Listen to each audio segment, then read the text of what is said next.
अस्सलाम वालेकुम, welcome back to my channel A fashion. सबसे पहले तो आप नेक की जो फिनिशिंग है वो चेक करें। इस तरह के चौड़ी पट्टी वाले पाइपिंग नेक डिज़ाइन अक्सर आपको महंगे ब्रांडेड कुर्तों के ऊपर देखने को मिलते हैं, लेकिन आज जो मैं आपके साथ ट्रिक शेयर करूंगी ना, ये बहुत ही सिंपल और इजी होगी। आप इसको घर पर खुद रेडी कर सकेंगी। तो यहाँ पे देखें, इसका जो दामन का डिज़ाइन है ना, ये इस तरह से है, इसलिए मैंने जो इसकी नेक लाइन है वो चौड़ी पट्टी वाली पाइपिंग के साथ रेडी की है। और अगर आप भी इस तरह दामन का डिज़ाइन भी साथ में बनाना चाहते हैं तो इसकी वीडियो आपको मेरे चैनल पर मिल जाएगी। वीडियो का लिंक मैं डिस्क्रिप्शन में दे दूंगी।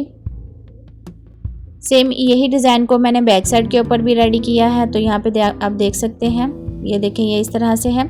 तो अगर आप इंटरेस्टेड है ना तो वीडियो को लास्ट तक देखिएगा। तो चलिए बनाना स्टार्ट करते हैं। इस वीडियो में मैं नेक लाइन की कटिंग और स्टिचिंग शेयर करूँगी। तो यहाँ पर देखें, मैंने राउंड शेप में नेक को कट किया है और जितनी हमें पाइपिंग चाहिए ना उतना मैंने एक्स्ट्रा इसको कट कर लिया है। नेक की जो चौड़ाई है वो 3.5 इंच है और लंबाई इसकी 5 इंच है।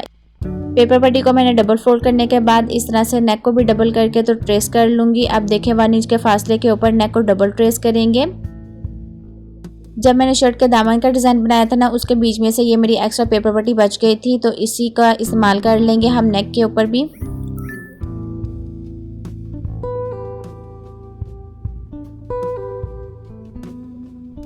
तो यहाँ पे देखें, मैंने नेक को डबल ट्रेस कर लिया है। अब 1 इंच के फासले के ऊपर नीचे से भी नेक को ट्रेस कर लेंगे, बिल्कुल स्ट्रेट में।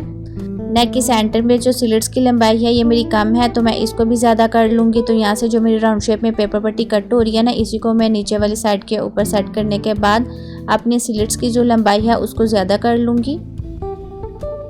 तो ये देखें, इस तरह से हम इसको पेस्ट कर लेंगे। तो यहाँ पे मैंने इसको पेस्ट कर लिया है। अब यहाँ पे देखें, मैं 12 इंच इसकी लंबाई रख लूँगी और स्ट्रेट में इस तरह से लाइन को ड्रॉ कर लेंगे और इसकी कटिंग कर लेंगे। बहुत सिंपल और इजी तरीका मैं आपके साथ शेयर करूंगी, तो आपने बिल्कुल ध्यान से देखना है। इसमें आपको कोई भी जो पाइपिंग की नोक है ना उसको सेट करने की ज़रूरत नहीं पड़ेगी। बिल्कुल आसान तरीका आपके साथ शेयर करूंगी और न्यू ट्रिक है। तो अब यहाँ पे देखें, इसी पैटर्न को ना आपने इस तरह से रखने के बाद डबल ट्रेस कर लेंगे। इस तरह आपकी जो पेपर पट्टी है ये ज़्यादा वेस्ट भी नहीं जाएगी।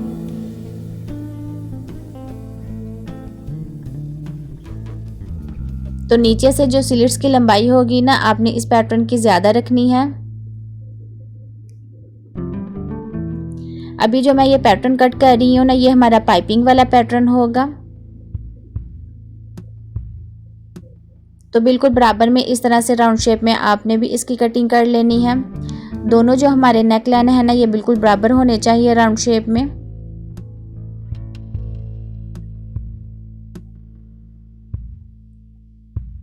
तो ये हमारी पाइपिंग वाला पैटर्न है, तो इसलिए मैंने इसके ऊपर पी लिख दिया है।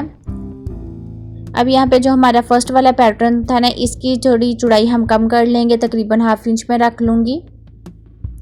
कटिंग करने के बाद इसको हम शर्ट वाले फैब्रिक के ऊपर पेस्ट कर लेंगे। इस तरह ज़्यादा जो हमारी पेपर पट्टी है ना, ये मोटी नहीं फील होगी। तो नीचे से 1 इंच के फासले के ऊपर इस तरह से चौड़ाई में मार्किंग करने के बाद नेक का बिल्कुल आपने सेंटर कर लेना है। तो यहाँ पे देखें, मैंने नेक का सेंटर कर लिया है। अब शर्ट वाले फैब्रिक का भी सेंटर कर लेंगे। शर्ट को मैंने उल्टा रखने के बाद सिंपल जो मेरा फर्स्ट वाला पैटर्न है ना, इसको मैं इस तरह से पेस्ट कर लूँगी।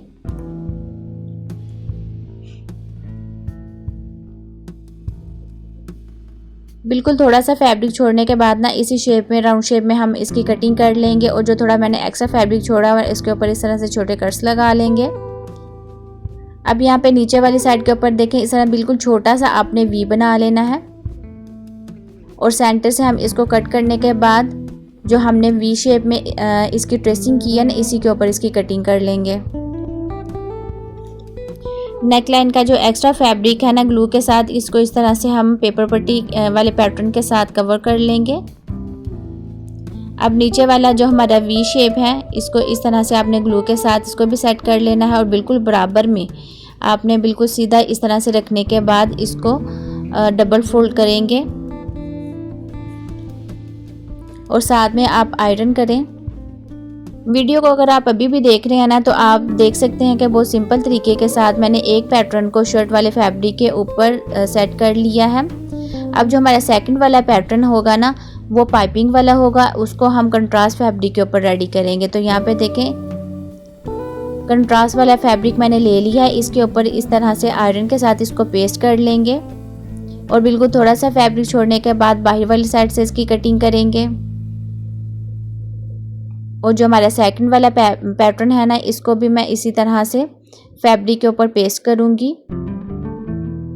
यहाँ पे जो मेरा फैब्रिक था ना, ये मेरे पैटर्न से थोड़ा सा कम हो रहा था, तो इसलिए मैंने इसको तिरछा रखने के बाद पेस्ट कर लिया है।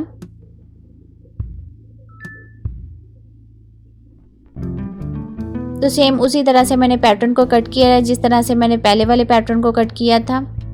अभी हम एक और एक्स्ट्रा फैब्रिक ले लेंगे। अपने नेक वाले पैटर्न को जिसको मैंने रेडी किया हुआ था ना एक्स्ट्रा फैब्रिक के ऊपर, इसको अगेन मैं इस तरह से फैब्रिक के ऊपर सेट करने के बाद बिल्कुल इसी साइज़ का ये फैब्रिक कट कर लूँगी। सेम इसी तरह से दूसरी साइड वाले नेक को भी हम कट कर लेंगे। इस तरह से ना बिल्कुल गुम तरीके के साथ हमारी जो सेंटर वाली स्लिट्स है ना वो स्टिच होगी। सेंटर में आपको कोई भी एक्स्ट्रा फैब्रिक लगाने की ज़रूरत नहीं पड़ेगी। तो अब यहाँ पे देखें मैं इसको स्टिच कर रही हूँ, बिल्कुल पेपर पट्टी के साथ साथ सिलाई लगाएंगे।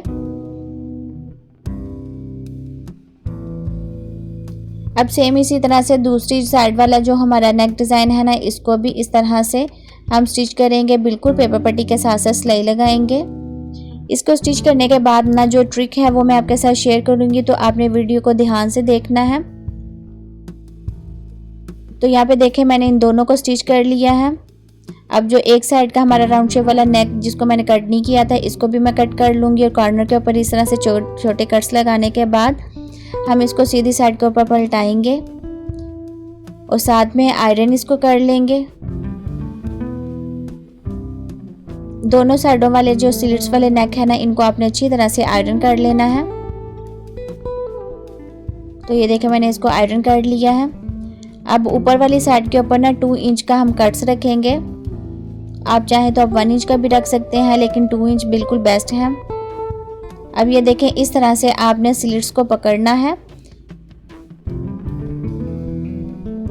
और नेक की जो अंदर वाली साइड है ना, वहाँ पे पिन लगाने के बाद साथ में मार्किंग कर ले 2 इंच के ऊपर कि कहाँ तक आपको सिलाई लेके जानी है। अभी मैं क्लोज में दिखा रही हूँ कि आपने इस तरह से बिल्कुल पेपर पट्टी के साथ सिलाई लगानी है। जो फैब्रिक वाली साइड होगी ना वो एक तरफ कर देनी है और पेपर पट्टी वाली साइड एक तरफ करने के बाद लास्ट के ऊपर आपने डबल सिलाई ज़रूर लगानी है। तो यहाँ पे देखें मैंने इसको स्टिच कर लिया है। अब अच्छी तरह से इसको आयरन करके तो मैं इसकी जो फाइनल लुक है वो आपको दिखाती हूँ। ये देखें, अब जो हमारा नेक वाला पैटर्न है ना, इसको इसके साथ ज्वाइन कर लेंगे। तो ज्वाइन करते वक्त ना आपने एक बात का ध्यान रखना है, सबसे पहले आपने नीचे वाली साइड के ऊपर इसको ज्वाइन करना है, फिर उसके बाद आपने दोनों साइडों के ऊपर इस तरह से ग्लू लगाने के बाद इसको सेट करेंगे बिल्कुल बराबर में। ये देखें मेरा बिल्कुल बराबर में ये पैटर्न आया है। तो जिस तरीके से मैंने आपके साथ इसका पैटर्न शेयर किया है ना, सेम आपने भी इसी तरीके से इसके पैटर्न को कट करने के बाद स्टिच करेंगे ना, तो आपका भी बिल्कुल इसी तरह से परफेक्ट आएगा। फैब्रिक के ऊपर हम सिलाई लगाएंगे। सिलाई लगाने के बाद फिर हम सेंटर में बटन का इस्तेमाल करेंगे। तो अभी आपने देखा मैंने जो सेंटर पट्टी है ना, इसके बीच में कोई भी एक्स्ट्रा फैब्रिक नहीं लगाया इसको ज्वाइन करने के लिए। तो यहाँ पे देखें हमारी जो स्टिचिंग है ना ये मुकम्मल हो गई है। अब ये बटन लगाने के बाद इसकी फाइनल लुक मैं आपके साथ शेयर करती हूँ। तो ये देखें बिल्कुल बराबर में चौड़ी पट्टी के साथ ये पाइपिंग नेक बनके रेडी है। तो आज की ट्रिक आपको कैसी लगी कमेंट में ज़रूर बताइएगा। तो मिलते हैं नेक्स्ट वीडियो में। दुआ में याद रखिएगा। Thanks for watching.